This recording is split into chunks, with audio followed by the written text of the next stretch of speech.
Hi, did you hear yesterday the report that came out on vitamin D3 and COVID-19? Well, Dr. William B. Grant from Vitamin D3 Society tweeted yesterday that low vitamin D3 levels are more important than other comorbid conditions to when it comes to COVID-19 outcomes. Okay, so here we are, right? 6, 8 months into the crisis, finally talking about vitamin D3. And that news was followed by Dr. Fauci admitting that he's been taking vitamin D3, he's been taking vitamin C. And why wouldn't he, right? Because vitamin D3, anybody who is in sciences knows that vitamin D3 is extremely crucial for our well-being. Okay, it plays very important role in our immune system, our mental health, our ability to regenerate cells and energy. It has implications on 200 genes. Okay, which means that it directly impacts our DNA, our genetic matter. So vitamin D3 is very, very, very important. So please hang in here with me, because I am going to tell you why we need to take vitamin, how much to take it, what kind we need, when to take it, and what not to do when you are taking vitamin D3. Okay, so please stay with me. This is going to be a very important episode.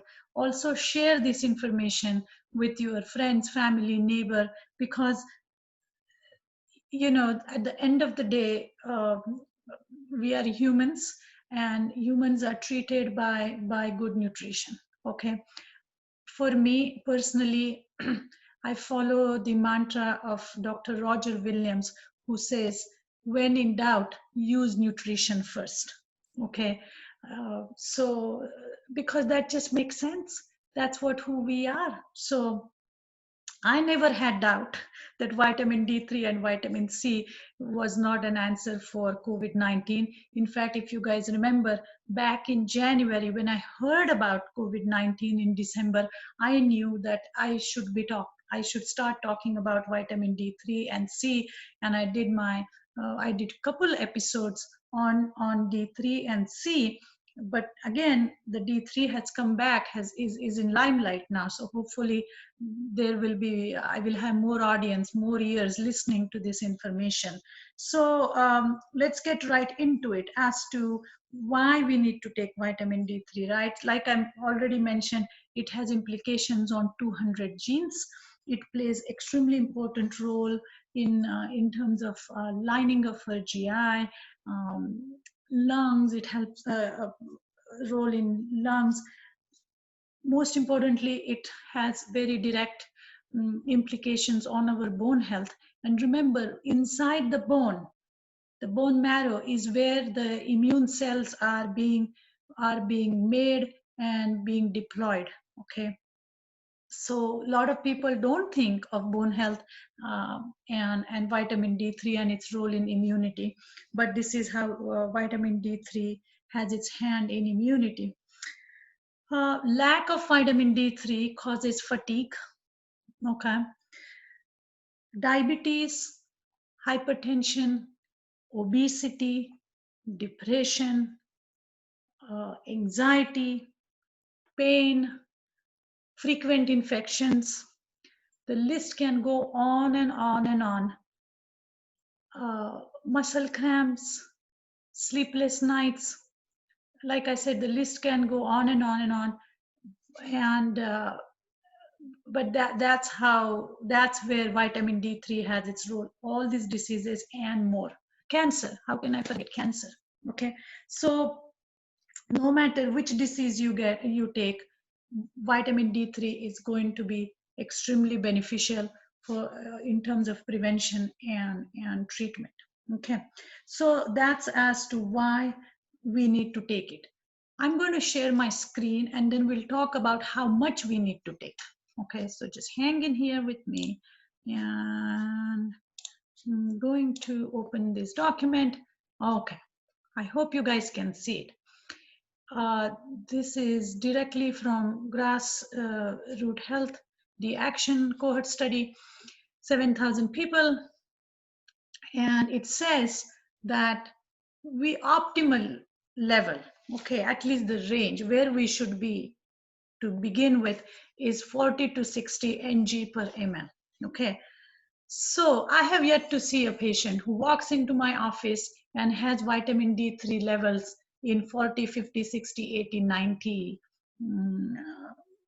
level. Okay, the first time I'm saying, down the line they all improve, but I'm talking about a new patient walking in. Never ever I have seen it. Even though I do this for living, my level at one point was 30. Okay, and that was 10 years ago, and that's when I started really paying attention to it or started studying um, the role of D3 in human health. Anyway, nonetheless, to get to 40 to 60 level, if your level is 20, okay, and I have many people I know, patients I know, who are in 10 to 15 range and are suffering, and I mean suffering. But when we get their levels up and running, uh, they start to feel better. So if your range is if you're around 20, then you need 5,000 IUs per day to get to this 40. Okay, if you want to climb the ladder, you need to take a larger dose. Okay, now don't go and buy all the vitamin D3 which is on the shelf and start guzzling it. Don't do that. Okay, vitamin D3 uh, is stored in your body. Okay, so just taking more is not a solution. There is a science to it, there is a system to it, and I'm going to talk about it in just in a couple minutes. So wherever you are on this uh, level, figure out how much you may be needing. Okay, if you are down in the dungeon here at 10, which is possible. Okay, I have patients below than 10, and I recently saw one, it was undetectable. So um, it's a public health crisis, really. 40% of Americans are deficient in vitamin D3. Okay, so you can imagine why we have high incidences of obesity, diabetes, hypertension, depression, anxiety. It could be partly because of the vitamin D3 deficiency that we have. So talking about these levels, I'm going to go back and stop sharing. If you need access to this chart, it's available on Grassroots Health website. You can go there. If you don't know your levels, there are online kits available.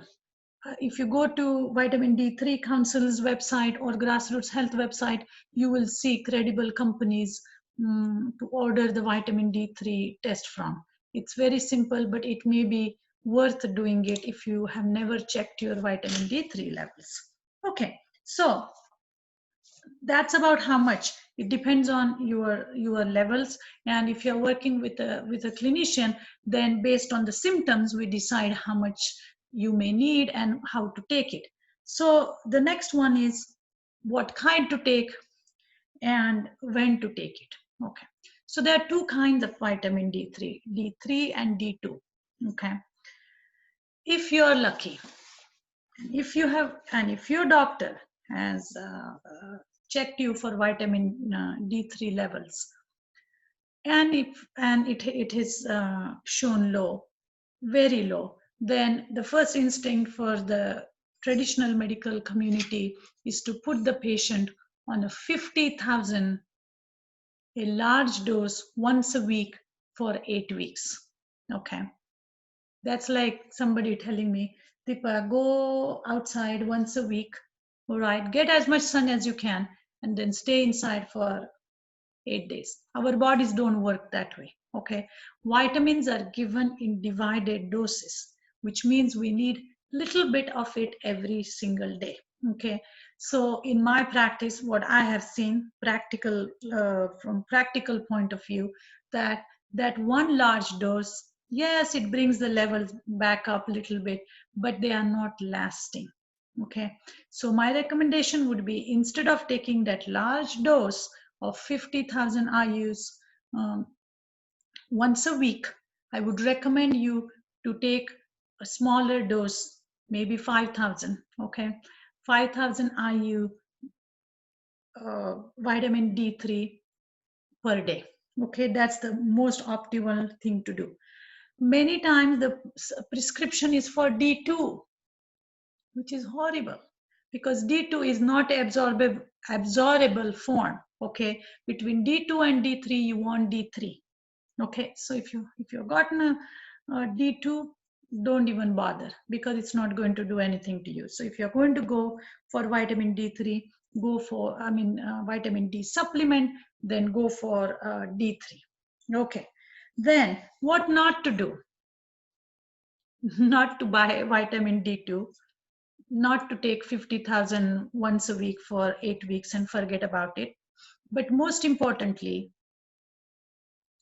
do not take vitamin D3 on an empty stomach or just with water. Okay, vitamin D3 needs little bit of healthy fat to absorb the D3. Okay, so you can take it with spoonful of peanut butter. You can have it with couple tablespoons of pumpkin seeds, sunflower seeds. You can have it with chia pudding. You can have it with what else? Almonds, any kind of nuts, or you can have it when you eat your meal, which has some avocado. Okay, so these are different strategies to make sure that the absorption of vitamin D3 is good. If you just take it with water without fat, it's not going to get absorbed. Like I said, it needs fat for absorption, healthy fat. Don't go and eat it with your cheeseburger. That's not what I'm saying here. Okay, what else? Optimal level, like I said, 40 to 60, but there is enough research that indicates 60 to 90 or 70 to 90 is even better. So if we could get it up there, that's great. What type, what should be the source of vitamin D3? So of course there is an animal source, and now there is a plant-based source that is available in the market. My recommendation, of course, is go for plant-based. There is an algae called lichen, L-I-C-H-E-N, and it's very rich in vitamin D3. It's found in ocean, and it is a part of our ecosystem. So it helps. It's what should I say? Like, it's more sustainable source of vitamin D3. So if possible, go for the vegan plant-based source of vitamin D3. If you don't know which one to buy, please send me a DM or message me or email me or call me, and I will guide you in that direction. Otherwise, what can I say? Look for a supplement which doesn't have sugar. Don't go for gummy bears and liquid pouches and stuff like that. Keep it simple. Keep it as pure as you can. Avoid extra colors and flavors and so on and so forth. So, what can I say? It's official now. We need vitamin D3 because it has now we have data in when it comes to COVID-19 that it has significant role in prevention as part of the prevention and treatment strategy. So again, nutrition is important. It's a core of what we do. Nutrients is what we are made up of. So please pay attention. If you have any questions and have comments about vitamin D3 and anything related to it, please send me a DM or just post your comment and I will get back to you personally. This is very near and dear to my heart, because vitamin C, vitamin D3, B complex, these are such simple nutrients that can have such profound effect on our overall health. So that being said, I'm going to leave you guys alone now and to think through this information. And I wish you best of health. Before I forget, somebody is going to ask me, what about sunlight? Well, if you find sunlight and when the sun is 45 degrees, and if you happen to find 20 minutes of that, go out and sit in the sun. But once it leaves the 45 becomes 90, it's not effective. And we need the sun exposure every single day. Okay, so that being said, thank you. Please share the episode. Please share this information with your friends, family, and keep them healthy as well. Thank you, and I will talk to you guys next week.